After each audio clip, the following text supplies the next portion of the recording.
తాజా 30 జయలలితను చంపిందని ఆరోపణలు ఎదుర్కొంటున్న శశికళ ముఖ్యమంత్రి కావడానికి విశ్వ ప్రయత్నం చేసింది. సుదీర్ఘకాలంగా పక్కాగా ప్లాన్ వేసుకున్న శశికళ ఒక్క మోదీని మాత్రం సరిగా అంచనా వేయలేకపోయింది. ఫలితంగా సీఎం సీట్లో కూర్చోవడానికి బదులు జైల్లో కూర్చోవాల్సి వచ్చింది.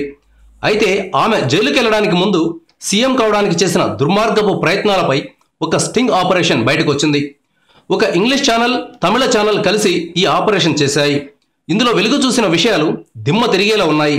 పన్నీరు సెల్వాన్ని ముఖ్యమంత్రి పదవి నుంచి దింపి తాను సీఎం కావడానికి శశికళ 2 వారాల పాటు ఎమ్మెల్యేలతో క్యాంపు నిర్వహించారు. చెన్నై శివారులోని కూవత్తూరు రిసార్టులో ఎమ్మెల్యేలను దాచిపెట్టింది. ఇందుకోసం ఆమె ఏకంగా 100 కోట్ల రూపాయలు ఖర్చు పెట్టేందుకు సిద్ధమయ్యారు. ఒక్కో ఎమ్మెల్యేకి 6 కోట్ల రూపాయలు ఆఫర్ చేసింది. ఇంత భారీ మొత్తాన్ని ఎమ్మెల్యేలు వదులుకోలేకపోయారు. శశికళ చెప్పినట్లు నడుచుకున్నట్లు స్టింగ్ ఆపరేషన్లో తేలింది. ఆ సమయంలో పెద్ద నోట్లను రద్దు చేశారు. ఇందువల్ల మొత్తం కరెన్సీని ఇవ్వలేకపోయారు. కొంత నగదు, ఎక్కువ మొత్తంలో బంగారం ఇచ్చినట్లు అన్నా డీఎంకే ఎమ్మెల్యే వెల్లడించారు. మదురై దక్షిణ ఎమ్మెల్యే శరవణన్ ఈ స్టింగ్ ఆపరేషన్లో చెప్పిన వివరాలు ఇలా ఉన్నాయి.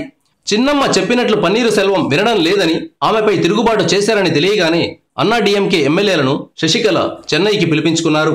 కొందరు విమానాల్లో, కొందరు రైళ్లలో, కొందరు కార్లలో హుటాహుటిన చెన్నై చేరుకున్నారు.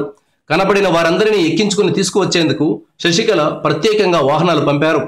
వాహనాల్లోకి ఎక్కుతుండగానే చిన్నమ్మ నుంచి వచ్చిన కనీస ఆఫర్ 2 కోట్ల రూపాయలని ఎమ్మెల్యేలకు సమాచారం ఇచ్చారు. గవర్నర్ వద్ద బలాన్ని చూపించేందుకు వెళ్ళినప్పుడు అదనంగా మరో 2 కోట్ల రూపాయలు ఆఫర్ చేశారు. గవర్నర్ డెసిషన్ ఆలస్యం అయ్యే కొద్దీ ఎమ్మెల్యేల రేటు పెరుగుతూ వచ్చింది. చివరకు గవర్నర్ నిర్ణయం తీసుకునేదాకా కూవత్తూరు రిసార్టులో ఉండడానికి అదనంగా మరో 2 కోట్ల రూపాయలు ఆఫర్ చేశారు.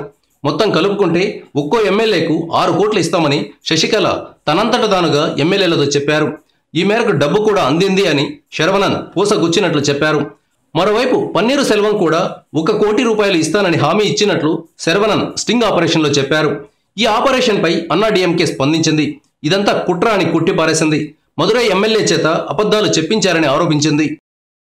Thank you viewers. ఈ వీడియో మీకు నచ్చితే లైక్ బటన్ టచ్ చేయండి. తాజా 30 ఛానల్కు సబ్స్క్రైబ్ చేయండి.